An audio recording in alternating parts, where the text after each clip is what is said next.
Welcome to Colorful Journeys of Success. Claire Mullen, producer, host, and author of Color Wheeling for Success, explores with her guests the stages of success in their lives. This show highlights leaders, teachers, coaches, mentors, and even parents who are role models who help change our world. How have you succeeded, and who was your teacher and inspiration? Now, who are the people you teach and inspire? Listen to and watch our fascinating guests as they share colorful stories of success and how they help inspire.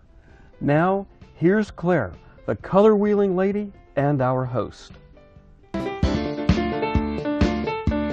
Welcome to Colorful Journey of Success. That was really fantastic. So thank you so much for joining Colorful Journey of Success. My name is Claire Mullen. I'm your producer and host.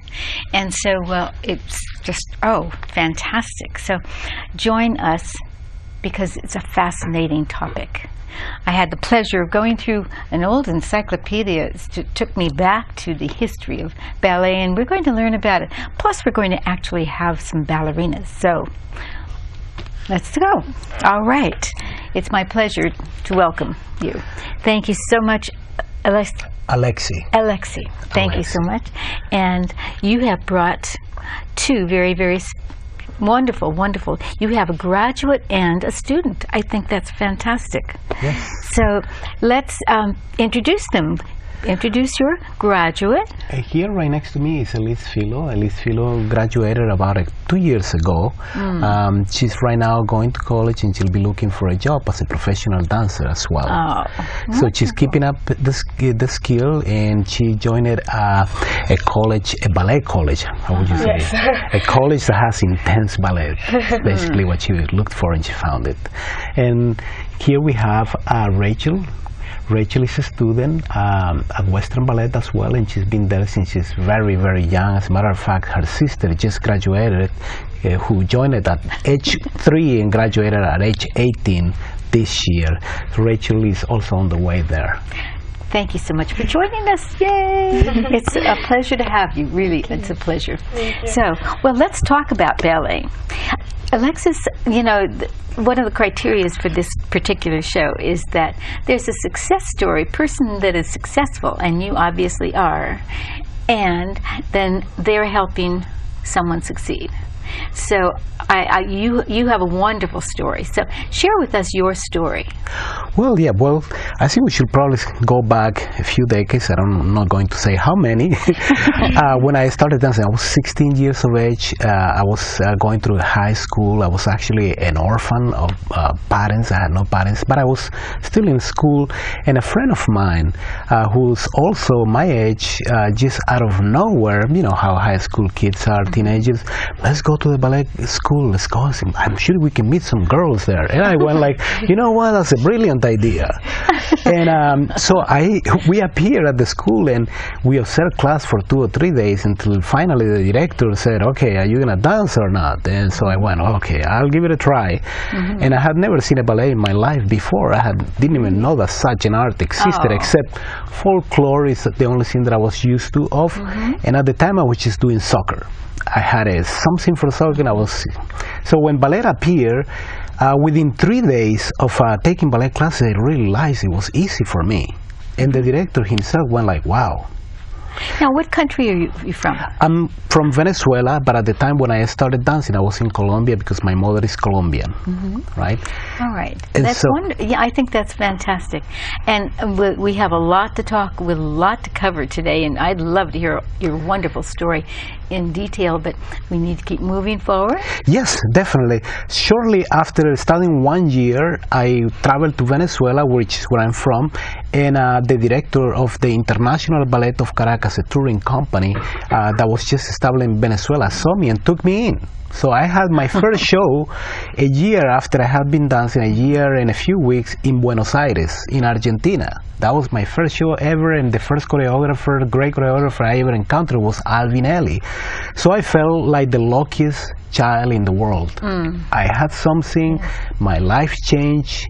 After that, I danced for 6 years for this company. We traveled the world, went to United States, Asia, everywhere with the touring company sponsored by the Venezuelan government. Shortly after that, I went to the international ballet competition in the United States, which is the equivalent of the Olympics of ballet, right? And I happened to win that one. Lucky me too. Again, of course, I worked really hard for that, but obviously I had something, because I had only studied at the time for already 5 years of ballet when I won Jackson. Then after that, that opened the doors for Europe. And so I was hired to perform in the Deutsche Oper Berlin in Germany. Oh, really? And I was there dancing for 3 years. That's where I met Rudolf Nureyev, Charles Fous, Patrick Dupont, all of these great stars. So I was there for 3 years. After that, Roland Petit hired me to be a principal dancer in his production of Les Chats Beauté, Puss in Boots. Puss in Boots. Puss in Boots. And so I was, we did 20 of those shows in the Palace of Congress in Paris. It was a big theater, 4,000 people every time. Oh, this sounds so exciting. But, you know, what about your success? My goodness. Let's talk a little bit about the history of ballet. Where it started, where? Ballet, well, ballet started in the French courts. The French courts? Yeah, in the 1500s. It's the youngest, I will say, of all the fine arts, because the music evolved really quickly, theater, painting, all of that. Ballet had a late start, and not necessarily a late start, but it evolved a little bit slower. It's gotten more and more popular in this time because of video, television, photography, all of these parts in technologies have helped the ballet to become popular among the arts. I know that there's a particular show on television, So You Think You Can Dance. And I love that show, and I remember studying ballet myself. But when I watch these dancers, I know, I can see that they studied ballet. Yes. They have those movements and the grace. And what I'm so impressed with so you know, the history of ballet, and the fact that ballet, if you can dance ballet, you can dance anyone, any form of dance. Pretty much, not the other way. Meaning that if you begin without the instruction, without the classical foundation, you might not necessarily be able to dance one of the classics. Same thing as in music, right? You have to have the classical foundation. It's very important. And what's all important about ballet also is the costumes and the scenery. But I think if a young person is so, oh gosh, I'm excited about it. I'm sorry. I'm so glad that you came, because this is a wonderful topic. But I don't want to talk. I want you to talk. I want you to talk. Let's see, you studied and you had all these wonderful positions and opportunities, and then you came to America. Somehow you came to Western Ballet? Well, before I got to Western Ballet, I had danced professionally for the San Francisco Ballet for 8 years. I was there for 8 years. As a soloist, I did everything there's for a male to do there. And then I continued teaching. So I was a popular teacher in San Francisco, and then I started teaching here at Western Ballet. The former director asked me to teach. And then one day the position opened up, and given my career, my experience, I was asked to lead the ballet, and I took it as a challenge. I took it as, I guess it found me. These positions as director find people. You don't find them because it's a lot of work. It's a lot of work, and you have to put your heart into it. You know, because it's like a garden. It's a garden. All the kids are there. They go through all the different ranks, and they graduate eventually. Absolutely. So ballet is very special. Talk about the shoes. Shoes. This is the skill.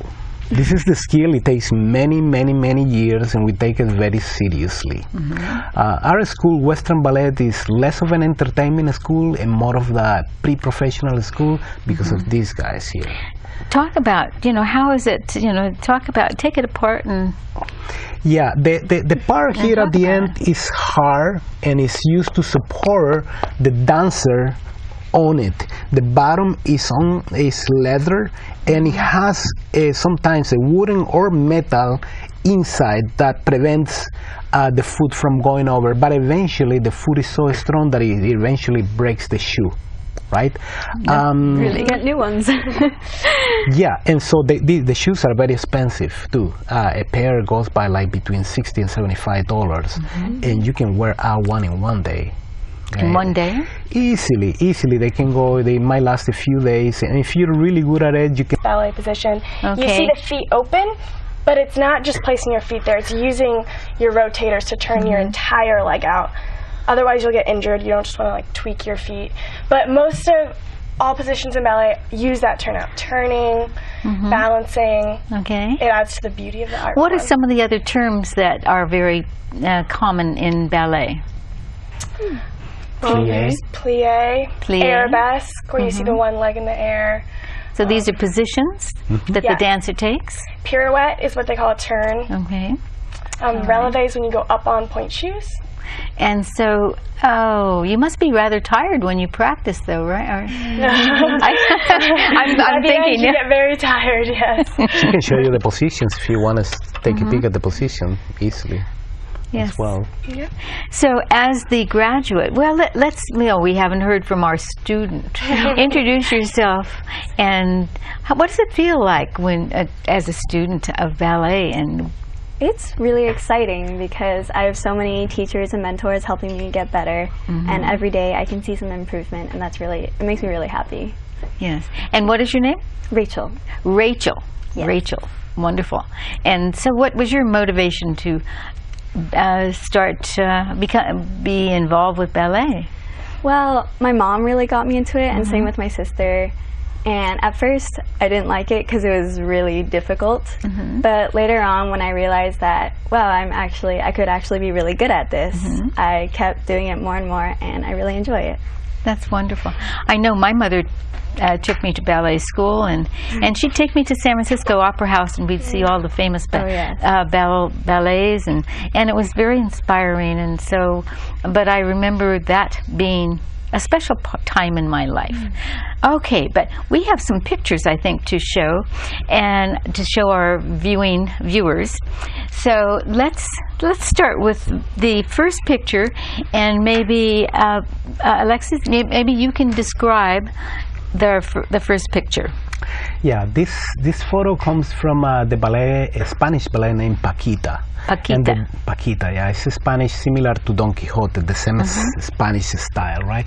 And the dancer here is Brin. Brin has been with us for the past 4 or 5 years, I will say. And how old is he? He's 16 now. He's 16, and he's growing up to be a fabulous dancer. Yeah. And well, what was his motivation? He's always been interested. According to what his mother has told me, he's always been interested in ballet. He's just born to like ballet. He's never liked anything else but classical ballet, and I can see why. He understands it beautifully. Yeah. And okay, and we have a second picture, and the picture here is a corps. Yeah, this is a corps de ballet. Corps de ballet is a corps de ballet from a piece of serenade from George Balanchine. We got to do 5 minutes of that after trying out so many times, and so this is the wonderful photo and famous photos that you see everywhere. And that's a picture of a It's the piece with beautiful scenery too. Right, the scenery. We always have sceneries in our ballets. Although serenade doesn't necessarily have a scenery, shouldn't have a scenery. It should be a bluish background. But scenery is very important in the ballet. Scenery and costumes are very important. And we're going to talk about that a little. I think with picture number 4. Yes. But okay, our next picture. And this is very important because this gives you an opportunity. First of all, did you introduce yourself, your name? What is your name? Elise. Elise. Yes. Okay. Elise. All right. The positions in ballet. Yes. Talk about that. Well, I can show them to you. All right. There's 5 main positions. So the first one is first position, and there's a port-de-bras, that's what you call a carriage of the arms with each position. So first, and then second, 3rd, 4th, and 5th. Wonderful. Oh, you're absolutely beautiful. And so in the picture, can you see the picture? What position is she taking? So she's in 4th. She's in 4th But position. she's on point, so it might look a little bit different, but it's the same structure of the legs. And her costume is referred to as a tutu. Is that the name of it? Yeah, and it's made out of layers of tulle that you tack together. To make it stand up really Yes, perky. and they're normally stored, they try to store them upside down so that it keeps the structure upwards. They're in a lot of classical ballets. Now, Very famous. how does it feel to be in a position, or to be in a costume like that? Beautiful. No, I love dancing in costumes. They really add to the whole storyline. They help with following the characters, as well as it just adds beauty. But one thing is with partnering, you have to practice in your tutu. You can't just put it on, because normally you're just taking class in a leotard and tights, but when you put on this tutu, your partner can't necessarily see your legs, or it'll throw off your weight balance. So that's one thing really? a lot of people don't realize. But No, I would not even think of it. Okay, and I think that but you have a different costume. Yes. So describe your costume. Is there a particular term or This title? is more of a romantic tutu where it floats down more. It doesn't stay straight up, and they usually go down to your knees or a little bit below. It's a romantic. Actually, ballet, it comes from the Renaissance. And so this, of course, everything was romantic in the Renaissance. I think that talk about your costume a little bit more.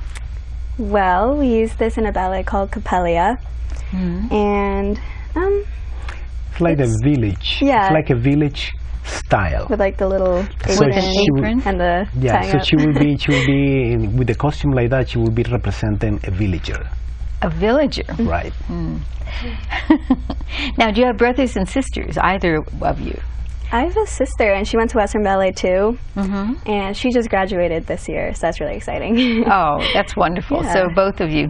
That's wonderful. How about... I have a sister. She's older, and she's actually, I started dancing because she was a dancer, but she hated it, so she stopped when she was like 8. But she comes and watches me perform. Oh, that's nice. That's nice to have that connection. So, all right. So, well, let's see. We talked about the history, and we didn't. Maybe there's more about Western Ballet, about this school where you're teaching, where you're helping other students. Yeah. Western Ballet has been around since 1975. I'm the 4th artistic director they had. Their mission is so strong, which is to educate the community and provide affordable classical ballet and dance for the community as well, because as you know, going to the city takes gas and it's very expensive buying tickets for the San Francisco Ballet. So we're providing here art of good quality, affordable, and we also have a strong program for if you're broken, you don't have money, if you're a talented child and underprivileged family, we provide scholarships, we provide financial aids, we just help. We believe that ballet is for all. Oh, I love that. Well, when you said for all, that's interesting, because then you invited me to come and get involved. I'm for everyone. Ballet is for everyone. You'll be surprised to see, so many Silicon Valley CEOs, doctors, technicians taking 6:30 class. No kidding. How about the football players? Football player, I've had bodybuilders come to me for coaching. I have basketball players, I have soccer players. There's a number of athletes that like to take ballet because of that, for coordination and concentration. It's just a wonderful art. And for sports, the flexibility that ballet gives you helps prevent many muscle injuries, so that's really helpful. Oh, okay, that's an excellent point. Mainly the especially posture. toes. Mainly for today's age, where most people spend most of their time like this in front of the computer, I'm telling you, ballet is like the most amazing thing, because you have to, it's a matter of if you remember your posture, you immediately look great. You immediately look great, because even myself, that I put my hours in the office. There's so much more to ballet. What are some of the famous ballerinas? Who are some of the famous ballerinas? Oh wow, there's if you want to go back, to my days and before my days. Before my days, it was Ulanova from Russia, Maya Plisinskaya, who I also got to work with towards the end of her career. You got Margot Fonteyn, Margot Fonteyn, the greatest British and most famous ballerina. Nowadays you have Alexandra Ferri, you have Tamara Rojo from Spain. So you got a lot of wonderful dancers, male dancers. You got, starting from way back there, you got Rudolf Nureyev, who I worked with a number of years, Mikhail Baryshnikov, Peter Shalfus, Patrick Dupont. Here you have Maria Kolchakova. Yeah. Mikhail Baryshnikov, the greatest ballet dancer in the world. So there Natalia Makarova from Russia, Gelsey Kirkland from the United States, Noëlla Pontois from France.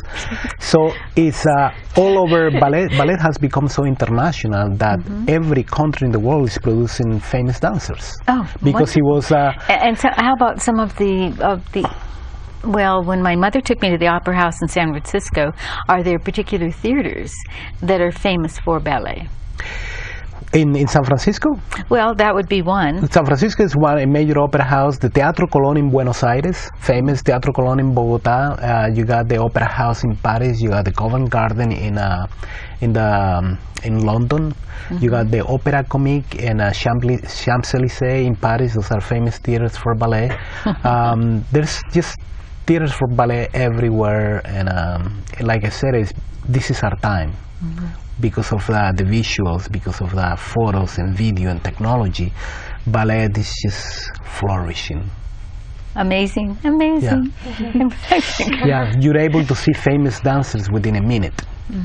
Famous dancers. Well, I really believe in ballet, taking ballet, because after I studied ballet, then it was very easy for me to learn international ballroom.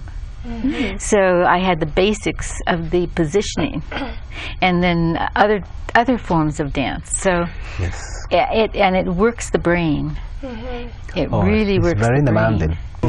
You got music going on. Yes. You got a tempo to keep on. You got the language of ballet, which is in French to keep on. That's right. What I was reading did talk about the language of ballet. Yeah, it's all in French, so you get to learn, while studying ballet, you get to learn many hundreds of French words, and you hear them all the time, and so yeah, it's just a wonderful world. Also, I think ballet does help with memory, because you have to memorize so many combinations all throughout class, and also you have to remember like the whole show when you're dancing, so that's really useful. Yeah, I always get that question. I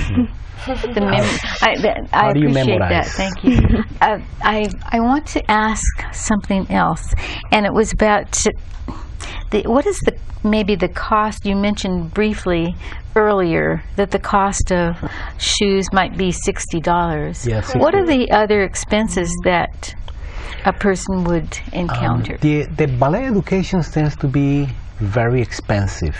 In other countries, it's provided for free if you have the talent of the world, right? And you get taken into the state ballet. Not here in the United States. In the United States, you have to pay for the education. While a pre-ballet year might cost $400 or $500 full year, for an older student like Rachel or Elisa, at the time they graduate, it might range between $4,000 and $6,000 per year. Because that includes productions they need to be in, that includes I don't know how many point shoes, it includes a lot of things, travel of the parents going back and forth to the ballet school. It gets very expensive. So it is expensive, however, it really develops you with your balance and your brain. There's so much to it. The benefit is unbelievable. Yes. Graduating at 17, 18, and having a whole full program of ballet behind you, it's amazing. And that's something that's, I think every child, if possible, should go through. I think it should be offered to every kid. The opportunity, if they want to dance, it should be there. We're doing our part in that. If you don't have money, please come. Now, what are some of the careers in ballet? The main career as a ballet, in the ballet world, it will be for you to become an interpreter, a dancer. You know, you can have a career. The career can range from age 17 all the way to 35. At 35, it begins dwindling down as a dancer. Other than that, you can teach. You can become a great teacher. You can become a choreographer. You can become an artistic director. You can go to costumes. You can go to lighting. You can go to theater. You can be the empresario. Good enough in business that you be the one bringing ballet companies around. You've heard the famous word empresario. There are those in ballet. What other careers you can have? You can go into designing sets and costumes. You know, it has So it's not quite a just few. being a dancer. No.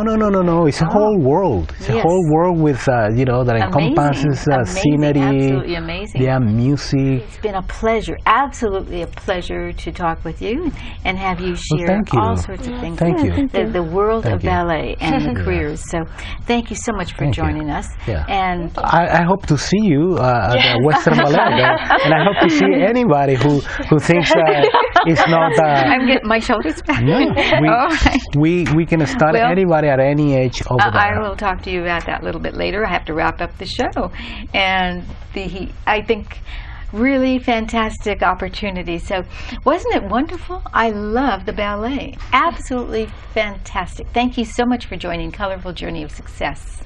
It is all about success. So if you have an idea you'd like to be interviewed, let me know. My name is Claire Mullen, producer, host. Thank you so much for joining us.